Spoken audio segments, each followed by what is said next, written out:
My name's Lana, just a regular girl who ended up pouring drinks at Joe's bar downtown after high school. It wasn't anything fancy, but it paid the bills and kept me busy.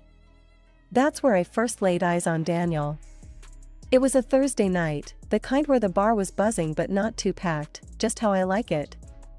In walked this guy, Daniel, with a few of his buddies. Right off, he stuck out. Not because he was loud or anything, he was the calm kind that had an easy smile and a look in his eyes that said he knew something you didn't. He sauntered over to the bar and took a seat right in front of where I was working. "Hey," he said, flashing that grin. "What's good here, besides the view?" I shot him a look. "Beer's cold, if that's what you mean," I replied, not letting on that I caught his cheeky compliment. His laugh was genuine, and it made me smile despite myself.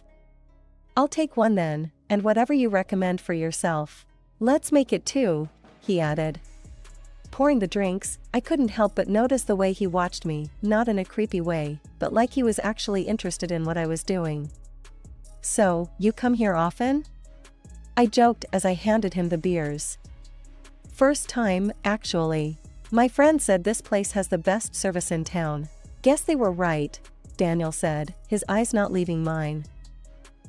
We chatted more than I usually did with customers. He told me about his college days, all fancy and full of big words I didn't bother to remember. And I told him about growing up here in town, how I always thought I'd do something more but never figured out what that more was. "You're interesting, Lana," he said out of the blue. "Not like the usual crowd in here." I raised an eyebrow. "Thanks, I guess.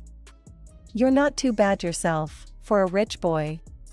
He laughed again, that sound that filled up the space around us. "Rich boy, huh? Trust me, having money's not all it's cracked up to be." We got interrupted then by his friends, who were ready to move on to some club or another. He stood up, tossed a 50 on the bar, way too much for 2 beers, and winked. "Maybe I'll find that right company if I come back here." And just like that, he was gone, melting into the crowd with his friends. But something about him lingered, like the echo of his laugh in my ears, making me wonder if I'd see him again. Daniel started showing up at the bar every single night after that first encounter.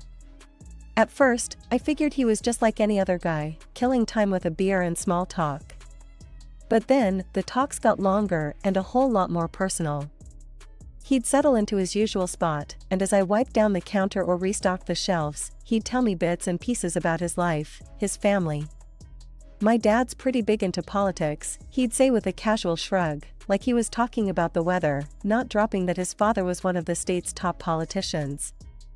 "And Mom, well, she's a housewife, keeps everything running smooth at home." The more we talked, the more I saw past the polished surface. Sure, he had money and a name that opened doors, but there was something else, something real that I couldn't quite put my finger on.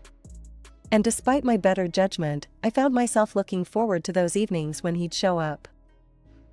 One night, it all changed. He came in looking serious, his usual smile nowhere in sight. "Lana, I've been thinking," he started, hesitating a bit. "How about we go out tomorrow? Somewhere nice, not just here." It was sudden, but not unwelcome. "Like a date?" I asked, trying to sound cool but feeling my heart thump a little harder.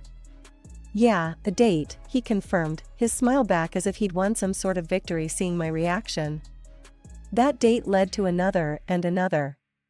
Before I knew it, we were seeing each other every day. Daniel talked about his life, and I shared mine. He'd laugh off the differences, saying, "Wealth's my only drawback, you know." But it wasn't just his wealth. Daniel loved the high life, parties, late nights, the kind of leisure I could hardly imagine. He brushed off my concerns with a wave. "Things will change, Lana. You'll see." Then came the night he wanted me to meet his parents. I was a bundle of nerves. We drove up to their mansion, the kind of place you see in movies, with sprawling gardens and more rooms than you'd know what to do with. His mother, Mrs. Patricia Gilmore, was as chilly as the marble floors, sizing me up like I was something she'd found stuck to her shoe. "A waitress," she said, her voice dripping with disdain. Really, Daniel, you expect her to fit into our world? His father, Gerald Gilmore, however, beamed at me as if I was the first honest thing he'd seen in years. Lana, dear, it's refreshing to see someone from real life. You're just what we need. A bridge to the common man, right before the elections. I didn't know whether to be flattered or offended. The dinner was tense, Mrs. Gilmore sniping comments under her breath, Mr. Gilmore countering with grand declarations about my refreshing simplicity. At one point, Mrs. Gilmore had enough, standing up so fast her chair almost toppled over. I will not stand for this, she hissed, storming out of the room. Mr. Gilmore just winked at me across the table. Don't you worry, Lana. Everything will be just fine. That wink was supposed to reassure me, but it felt like I was being swept into a game I didn't know how to play. Weeks later, Daniel got down on one knee, right there in the bar where we first met, with the same cheeky grin he had that first night. Marry me, Lana, and let's show them all how it's done, he said. And I, lost in the moment and in him, said yes. The wedding was anything but the quiet affair I'd hoped for. From the moment Daniel popped the question, his father took over the whole show. He insisted on a grand ceremony, one that would be talked about far and wide. It'll be perfect for the campaign, he'd say with a sly grin, every time I brought up keeping things small.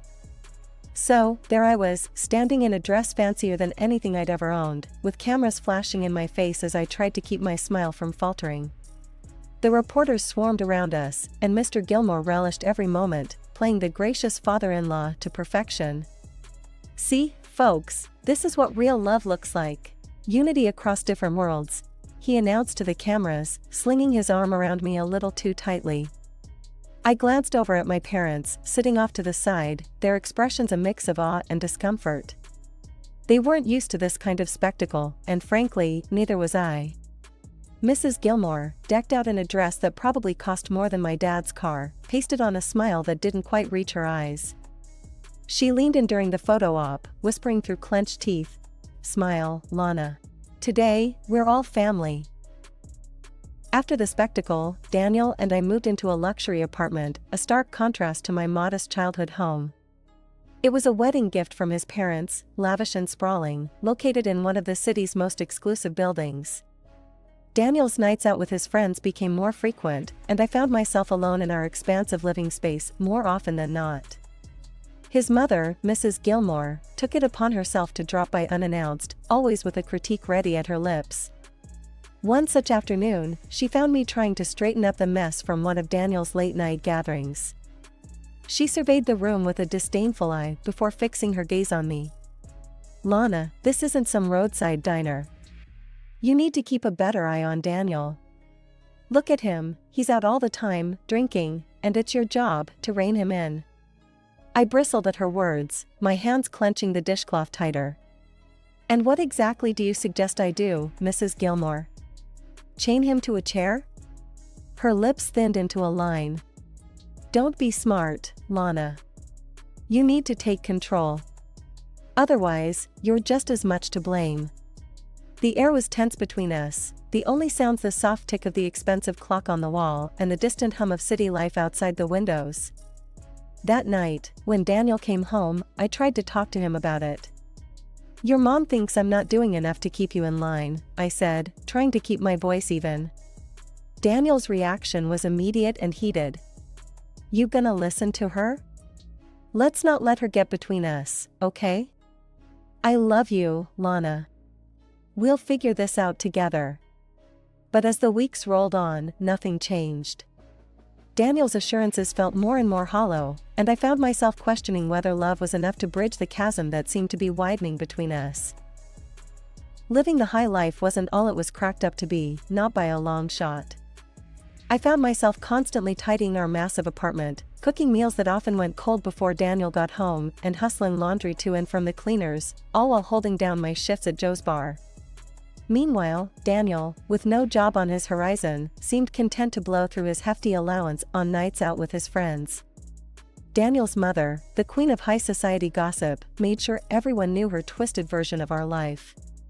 According to her, I was the villain, a dumb, greedy woman who led her poor son astray with my low-class ways. It was a normal day at the bar when she decided to bring her highfalutin friends for a casual lunch. The moment they strutted in, I knew I was in for it. They perched at the bar, their noses turned up like they smelled something foul. Mrs. Gilmore waved me over with a flick of her wrist, her voice loud enough to turn a few heads. "Lana, darling, could you hurry up?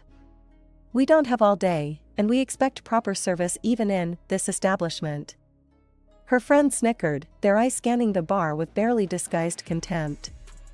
I forced a smile, taking their orders while my hands itched to dump a tray of drinks right into their laps. "Make sure the glasses are clean, dear. We wouldn't want to catch anything," one of her cronies quipped, her laughter sharp as shattered glass. "Yes, ma'am," I replied, my tone syrupy sweet. I delivered their drinks and food with a smile plastered on, though inside I felt anything but cheerful. As I passed by with another order, Mrs. Gilmore grabbed my arm, her grip tight. "You know, Lana, it's a shame you don't use your husband's money to better yourself. Maybe some classes in etiquette? Or a seminar on how to be a supportive wife?" I pulled away gently, keeping my voice steady. "I appreciate the advice, Mrs. Gilmore. I'll give it all the consideration it deserves." The bar couldn't close fast enough that day. Each comment, each condescending look from that table, added weight to the growing dread that this was my life now, scrutinized and scorned, no matter how hard I tried. Back at our apartment, the silence was a stark contrast to the chaos at the bar. Daniel was out again, the note on the fridge a weak apology for missing dinner. I was left alone with my thoughts, which were as cluttered as the untouched plates on our dining table. Meanwhile, I started paying the bills from my own tips, because Daniel's idea of budgeting was seeing how quickly he could spend his money each month. Groceries, utilities, even the damn cable bill, I covered them all. His promises to get his act together and find a job were as empty as our conversations. The election season was in full swing, and Mr. Gilmore was more eager than ever to parade me around at every possible public event. He'd introduce me with great fanfare, always emphasizing how his son had married a simple girl from the people. At rallies, dinners, and interviews, I wore my smile like a mask, nodding and playing the part of the approachable daughter-in-law. But behind the smiles and the polite applause, I was weary. The constant scrutiny, the endless small talk with people who cared more about my story as a campaign tool than as a person, it was exhausting. More than once, I found myself eyeing the exits at these events, longing for nothing more than to run out and never look back. One evening, after yet another fundraiser that had stretched on for hours, Mr. Gilmore pulled me aside, his hand gripping my shoulder a little too firmly. "Lana, I need you to keep this up.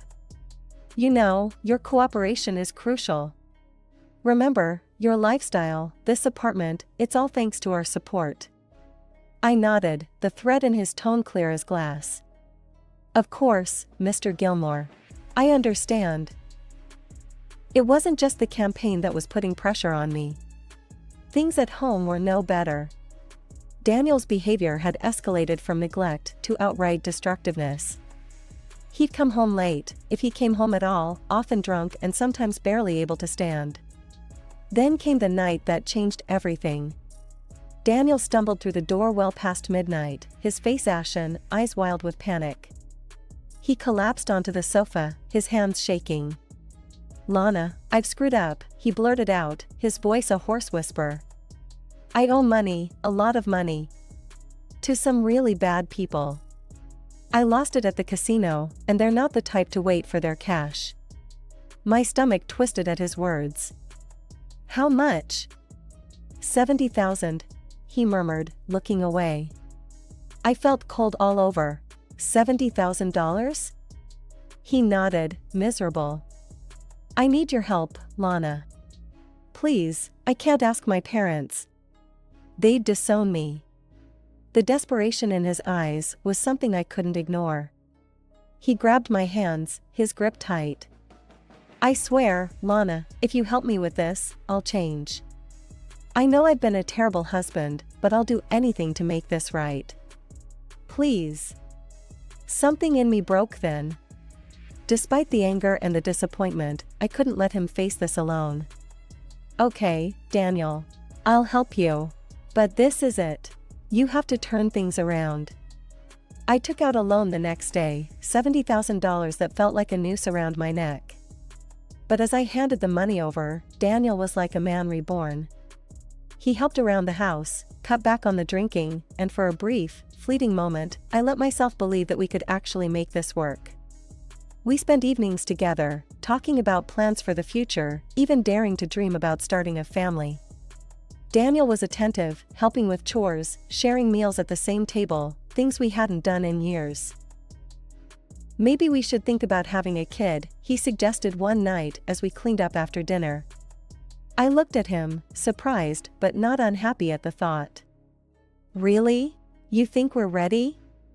He smiled, pulling me close. "Yeah, I do. I mean, we're getting back on track, right? A fresh start." I wanted to believe him, to believe in us.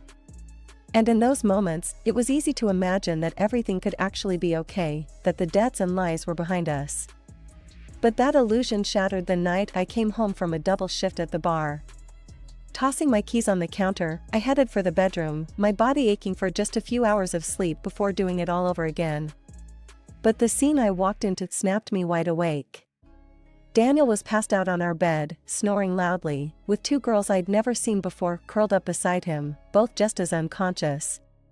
Bottles and glasses littered the nightstand, the stench of alcohol heavy in the air. My heart hammered against my ribcage as a cold rage settled in my gut. Without thinking, I pulled out my phone and started recording. The camera's light cut through the darkness, capturing the damning scene. I nudged Daniel awake, my voice sharp. "Daniel, who are these girls?" He blinked up at me, confused and still drunk, then waved a dismissive hand as if brushing away the question. "They're just my girlfriends, you know? It's not a big deal. We do this sometimes when you're at work." That was it. The final betrayal. I stopped the recording, my hands trembling with a cocktail of emotions, rage, sorrow, disbelief. I stepped out of the room, dialed Mr. Gilmore, and waited for him to pick up. "Lana? What's wrong?" His voice was cautious, alert. "Mr. Gilmore, I'm done. I just caught Daniel in our bed with two other women. I've recorded everything, and I want a divorce," I said, each word measured, heavy with finality. He was at the apartment within the hour, his face a mask of controlled fury as he glanced at the still unconscious figures in my bed. Daniel had woken up by then, looking sheepish and scared as his father berated him in hushed, vicious tones. "You idiot! Look what you've done!" Turning to me, Mr. Gilmore's tone softened. "Lana, I'll handle this. Let's keep it quiet, for everyone's sake. What do you need?" $500,000, the apartment sold and the money transferred to me, and the loan I took out for him cleared, I stated, each demand non-negotiable. Mr. Gilmore nodded slowly, calculating. "Done. But you must agree to keep this quiet. Move away, start fresh somewhere else. Can you do that?" "Yes," I said simply. There was nothing left for me here, no reason to stay. "And Lana, don't tell his mother. She'd make a scene, and we can't afford that now, not with the elections." The divorce papers came through quietly. I signed them in the dim light of dawn, alone. Mr. Gilmore kept his word. The money was in my account within days, the loan was paid off, and I was free from Daniel and his destructive whims. Settling into my new life in another city felt like breathing fresh air after being submerged underwater for too long. The day I moved into my new apartment in a peaceful neighborhood, I knew I had made the right decision.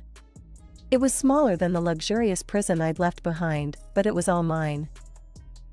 The first thing I did after unpacking was block every number associated with my old life. Every ring was a potential drag back into that mess, and I wasn't about to let that happen. Then, I went out and bought myself a car. Nothing too fancy, but sleek and new, something just for me. A few days later, I landed a job as an administrator at a local restaurant. It was a step up from waitressing, with regular hours and no late nights. The owner, a wiry woman named Carla, with a sharp tongue and a no-nonsense attitude, took me under her wing. "You new to town?" Carla asked on my first day, eyeing me with a mixture of curiosity and caution. "Yeah, just moved in," I replied, keeping my past tucked away like the folded boxes in my closet. Carla nodded, as if approving my concise answer. "Well, here's your desk, and here are your responsibilities. You keep things running smooth, and we'll get along just fine." "I appreciate it, Carla. I won't let you down," I promised, eager to prove my worth in this new role. The job was busy, filled with the usual chaos of restaurant life, but I thrived on the structure it brought to my days. I was making my own money, controlling my own fate.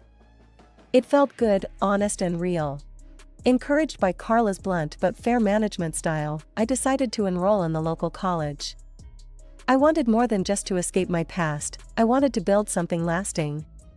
Night classes in business management seemed like the right path, and stepping into the classroom, I felt a surge of pride.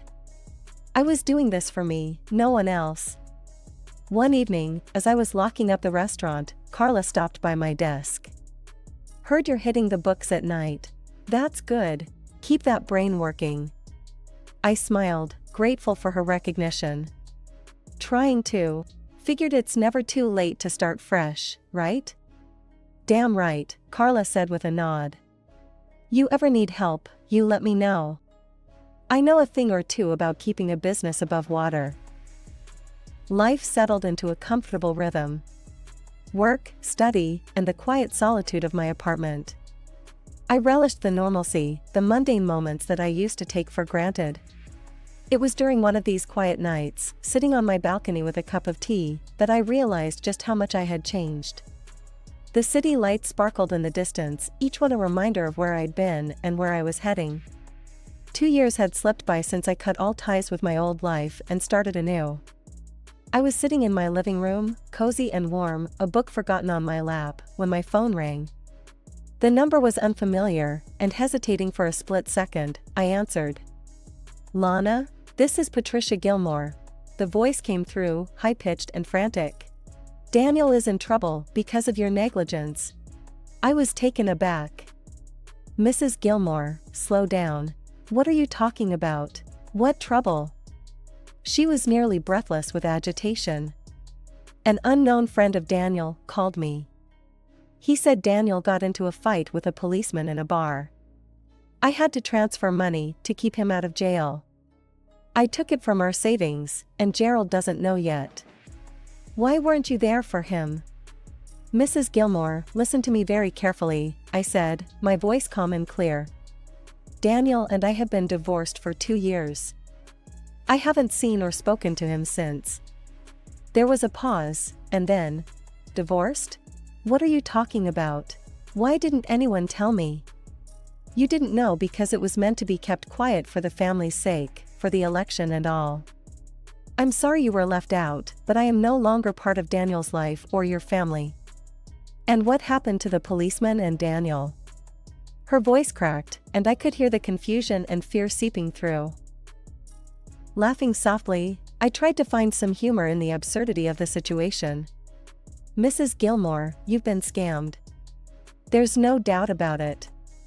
These scammers probably made up the whole story about the policeman just to trick you out of your money." There was a pause on the line as the realization sank in. Her voice quivered, fear replacing the anger from moments before. "Scammed? Oh no, what have I done?" Her tone was frantic, the weight of her mistake crashing down. "Can't you just lend me some money to put back before Gerald finds out?" "Please, Lana." "Mrs. Gilmore, I can't. It's not my place anymore. I've moved on. You need to handle this with your family," I replied, firm yet not unkind. Her crying intensified, then turned to anger. "You could help, but you choose not to. You're just as selfish as everyone said." I sighed, a deep, weary release. "I'm sorry you feel that way. I truly hope you sort this out, but I must go now." I hung up before she could reply, her sobs echoing in my ear even after the line went dead. Looking around my peaceful apartment, the stark contrast between my current life and the chaos of the past made me shudder. I picked up my phone again, this time navigating through the settings to block yet another number. As I set the phone down, a sense of finality washed over me. I was truly free now, no longer entangled in the web of deception and greed that had once defined my life.